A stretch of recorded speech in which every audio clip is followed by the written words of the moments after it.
Hello and welcome to Marketing Edge on TV, Nigerians' leading initiative in the business of brand management and in the management of brand business. It is a 30 minutes wholesome package that comprises brand news, branding focus, and industry conversation, all in a mix, encompassing thorough and in-depth, all aimed at promoting the brand idea. I'm Ogale Abikele. Marketing Edge on TV, promoting the brand idea. Good to have you back. First on Marketing Edge on TV is brand news, where we bring you the latest developments around brands and in the field of marketing, advertising, and communication in Nigeria and around the world.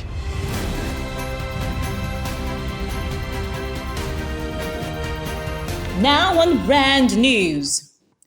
Udeme Ufod, Group Managing Director of SONU and former Chairman of the Advertising Practitioners Council of Nigeria, ABCON, now ARCON, has tasked the integrated marketing communications IMC industry practitioners to dive into the incredible power of data in shaping their marketing communications strategy. According to him, data is the new gold mine that empowers every enterprise to make informed decisions and optimize marketing efforts for maximum impact, as it provides valuable insights about marketing performance by tracking key metrics such as conversion rates, click-through rates, engagement levels, and customer acquisition costs. While explaining that data optimization can improve the marketing communication strategy, he urged marketers to set clear objectives, define specific goals and metrics that align with their overall marketing strategy.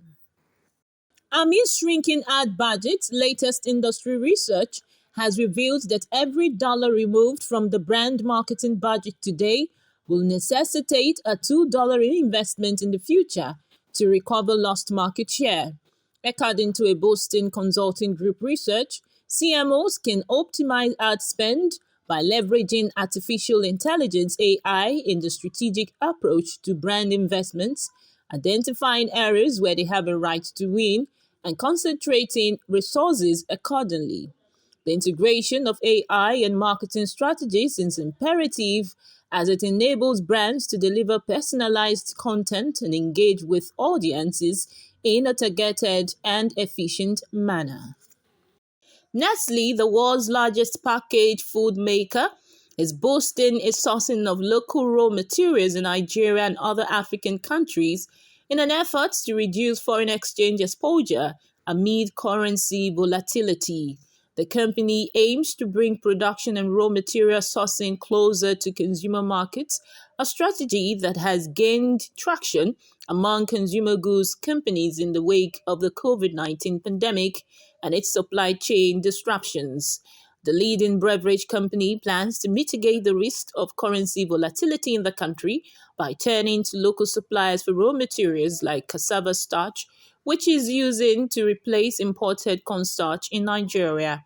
The company plans to expand its localization strategy to other African countries, including Côte d'Ivoire, Cameroon, and Senegal.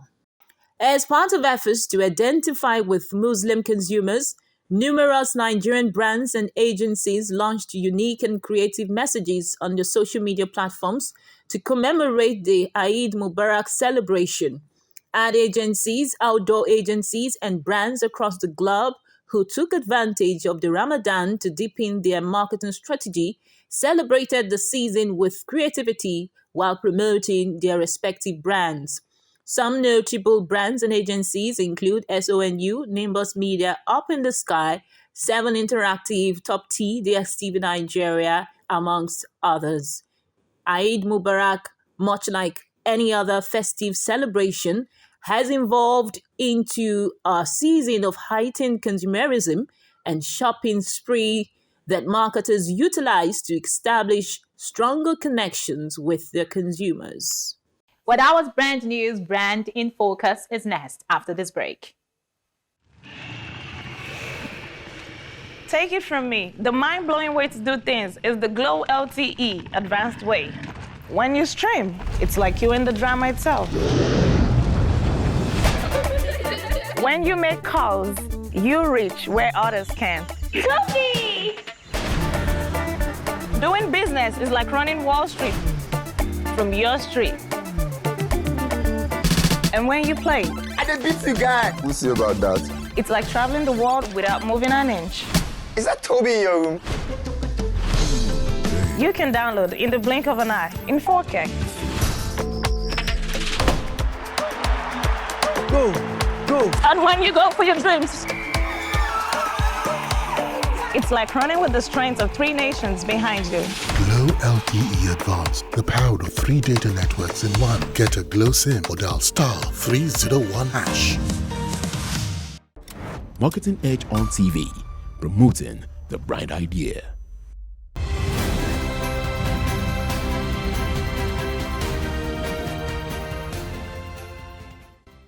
As the debate over whether advertisers should abandon sites like Twitter intensifies, the ever-changing advertising environment becomes even trickier to navigate. The need for advertisers to establish a thoughtful and attuned process to determine how to engage with cultural sensitivities around hot-button issues cannot be overstressed. Whether it is an error related to the cultural lexicon or sociopolitical sensitivity, there are steps advertisers should consider when reacting to cultural controversies. Firstly, brands and advertisers should look at how actions and words are perceived before weighing in on culturally sensitive issues or seek out many points of view by testing them with their intended audience. By doing so, brands and advertisers will not be seen as throwing their products and services at issues in a way that they may come across as tone deaf or even grasp commercialism. Secondly, some consumers may perceive the engagement as shallow and lacking in understanding of the matter at issue. In fact, if a brand is going to take a stand on an issue, it should do so early and clearly. There should be no room for prevarication or equivocation when engaging in culturally sensitive issues. As consumers become more laser-focused on authenticity, young people in particular are experts at sniffing out hypocrisy in brand management. So it pays more for brands and advertisers to strategically court certain demographics by expressing strong opinions. According to a survey from Sprout Social, an online platform, 70% of consumers believe it is important for a brand to take a stand on social and political issues. And following in the footsteps of Nike and Patagonia, the list of brands taking social and political stands has grown to span every industry. With so many organizations eager to voice their belief, the social media landscape has become saturated with brand-sponsored cause marketing, and brands are using social activism as an advertising ploy. Therefore, if a brand says it's going to support a cause or movement, there needs to be depth behind it. If a brand is not willing to back up its words with strong and visible action, it will backfire and consumers will hold the brand to account. What else branding focus next is industry conversation, where we have interactions with distinguished personalities who have made great impact in the business of brand management. Well, today we have with us Ms. Titilola Adedeji, the founder and CEO of Curler Salon, after this break. Marketing Edge on TV, promoting the bright idea.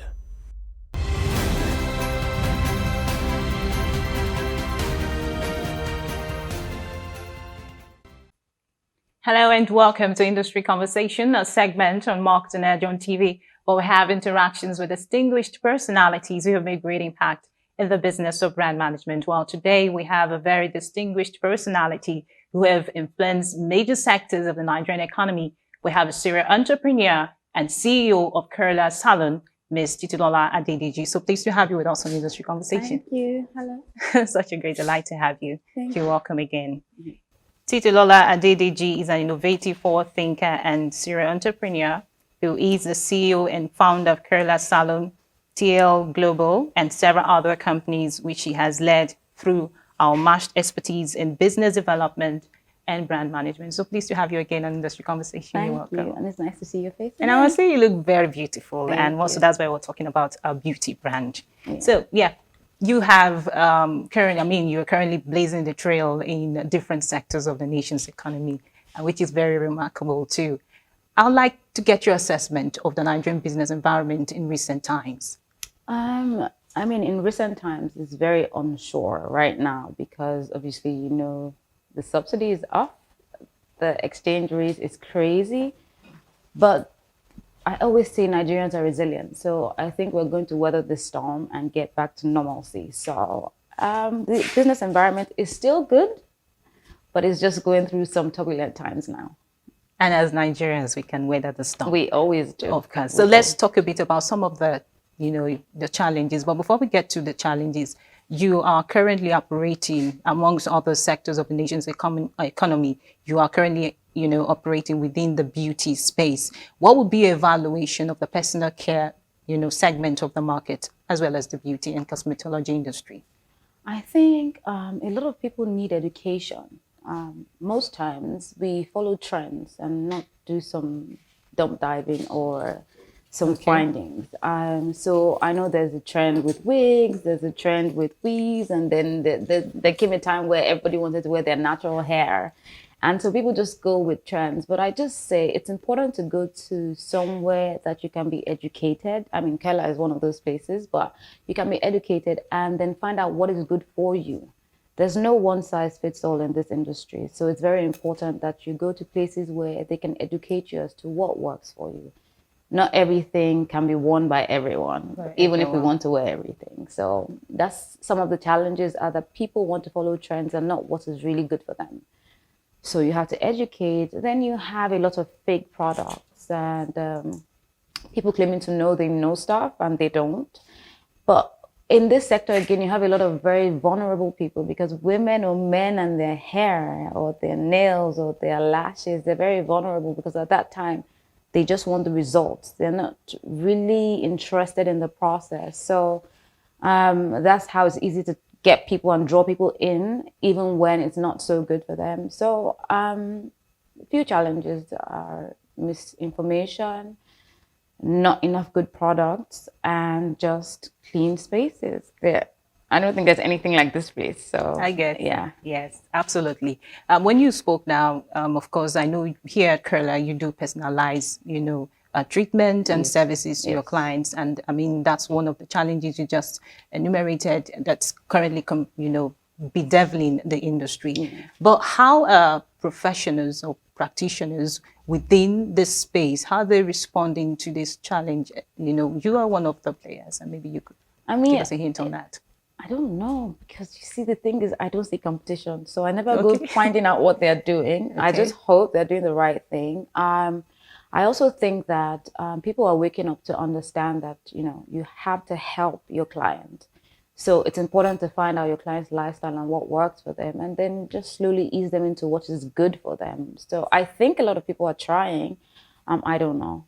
I can't tell you. I can just tell you what we're doing. We'll get to that point when you tell us what Curla is doing. But in terms of technology, we're seeing that technology has taken over major sectors in Nigeria. A lot of people have adopted technology. Now, would you say the same for the industry? The reason why I love this business is two things. It's recession proof and technology can't really shake it, because you need the human touch when it comes to beauty, when it comes to hair and your lifestyle there. Some things can be taken over by technology in terms of, in the past, they probably were using fans to blow hair, and now we have the blow dryer. When you're coloring hair, there's a technique to it, and there are things that help you enhance the colors. Those things can work. But in this new AI world we're in, shouldn't be feared. I don't think it's going to really affect us. It can help us. Well, it helps in terms of helping you see what you would get before you get it. But to achieve the actual look on you, you would still need a human being. So I think, yes, AI can work with us, but can't take over. Can't take over, absolutely. Yeah. So what would be the philosophy behind Curla brand? Peace first, privacy, education, and just excellence. I think for me, part of the reasons why this came to birth was those things were missing in the space. So first of all, you want tranquility when you're going to get your beauty routine, whatever it is, and it doesn't have to be just a spa. A lot of people put spa and peace together, and everything else can be messy. So yes, you get everything here. That same peace, the cleanliness, the personalized service, privacy is a big thing for us. So that's one of our mantras here: privacy. professionalism, education. These are a few things that are mantras here. Okay, yeah, you talked about education. Can you highlight on that in terms of, satisfying your clients? How do you get them to enjoy all of these services that you just mentioned? So it starts from the experience. So it's very interesting you said that. I had a client that came here and said she likes it because it's an experiential salon.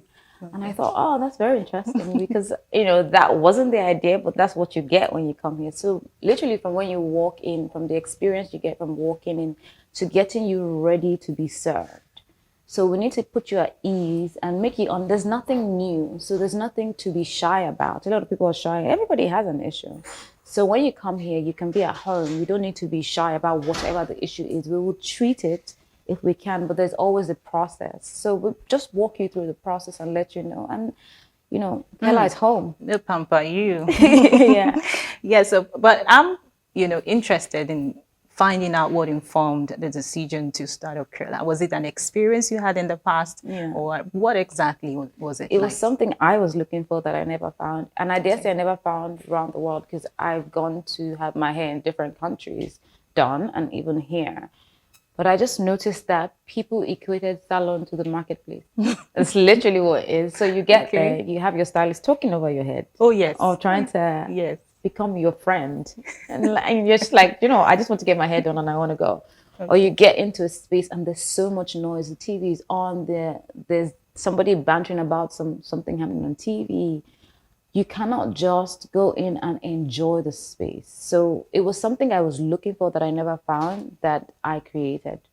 Okay. For people like me and everyone else. Everyone else. Yeah. Of course. So to what extent would you say foreign products are impacting on this segment of the market that you're operating in? Well, they have a big impact, and I must confess, because I think local people have not positioned themselves well. You see, when it comes to hair, there's an art to it. So, and products, there's an art to it. You have to use X with that to make this. But you find people trying to mix things and it's not pleasing to the eyes. Look, it has to be appealing as well. So people are picking up now. I know there's some lady in England, she's Nigerian, but she makes some hair product thing. That one, I forgot the name of the product. If I did, I'll like giving her a free shout out. But that one is good. And then, well, black people make product for black hair, but not many Nigerians so far that I know of. I'm sure they are, but that I know of. So if they are, they come here and let's see. But packaging matters, and I need to see results from other people, and then we'll test it out. So we're not just going to say because you're black or you're Nigerian, we're going to take your products and use it. But there has to be like some science to it and some backing. So yes, so far international products are taking a higher lead, but okay. I'm hoping that we can get Nigerians. But international doesn't mean they're not. They probably have African descent, to be honest. Some might be Nigerians born abroad, but yeah. Well, yeah, we hope that local manufacturers will get to that point where they can compete, favorably, and with foreign brands. But what would you say local manufacturers should do to get to that space where they can effectively compete with foreign products? I think first they should buy our trust or get our trust. I mean, I have other businesses and I know what it takes to get the trust of people. You have to get people to trust you, and not just because you're Nigerian. It's very important that you're Nigerian and intentional. Means that you're open and you're transparent and you're telling us your process and what is in it and why you over the next person. So these are things that they need to do. Forget marketing. Marketing is, at the side. But if your product is good and then you have people testifying, it goes from word of mouth and people will get to know you. So I think they need to get us to trust them. And that's all it is. And if it's good, we'll use it. There's no reason why we shouldn't. And that reminds me of the fact that you cannot market a bad product. So they need to work on, on the product and their credibility and integrity. Now, moving on, I want to know how Curler brand is positioned in this market. So far, it sounds very interesting, but I'd like to hear from you. All right, so we're positioned to cater to the needs of a certain type of clientele. Not that we're snobbish or overlooking certain people, but I just think that, water flows to its level. So it's important Yes. that you know who your client is. I'm my client. So I'm my number one client. I do my hair here, I do my nails here, I do my lashes here, I Clearly do can see everything here. it. So, but I Yes. think that there are many people that were looking for what we now provide is professionalism, privacy, a beautiful space that you can walk in and feel at peace and get your service done easily and in a timely manner, and then you can go. And then if you had a complaint, please, you just call us and it's done. Your hair, your nails, your lashes, your pedicure, all of that. And guys, sorry, I forgot. I keep, guys cut their hair here, kids. And once you have everything in here, you can go to bed. That's what we want. Just knowing that you have another home to deal with those issues and, help you sort it out. Another home. That's what Kerala Salon Yes. is. But tell us specifically what the services are that you render here. So we have, I call it beauty and grooming services. We do everything from natural hair to braiding to wigs. We have our own hair. So this is Kerala hair I'm wearing. We have wefts and wigs. We have frontals. We do kids' hair. We do lashes. We have customized hair treatments for different hair problems. We do pedicures. We do nails. And we have this, one of our star nails are called Apras. It's a hybrid. I have it on now. Hybrid between acrylic and stick-on, but you don't have any problems with your nail beds, We also give you tea and coffee and champagne Wine. and Oh, bakes wow. and wine and everything in here. So literally, we do everything that has to do with grooming for men. We have the barbers for kids and adults. So we do everything, grooming and beauty and just personal care, but we don't do skincare. So people shouldn't call saying, do you have creams? And we don't do any of those things. Yes, but I'm curious to know if you have plans to get onto that part of the business. I don't know. Hair products, yes, but we're looking into expanding into products, but for body creams and stuff, I'll leave it to the professionals. It's not me. Well said. But I'd like to know, what are the steps you've taken so far? Aside, of course, your services, the unique services that you render, what are the unique steps that you've taken to ensure that you occupy a distinctive place in the mind of your consumers? I think it comes to your experience when you get here.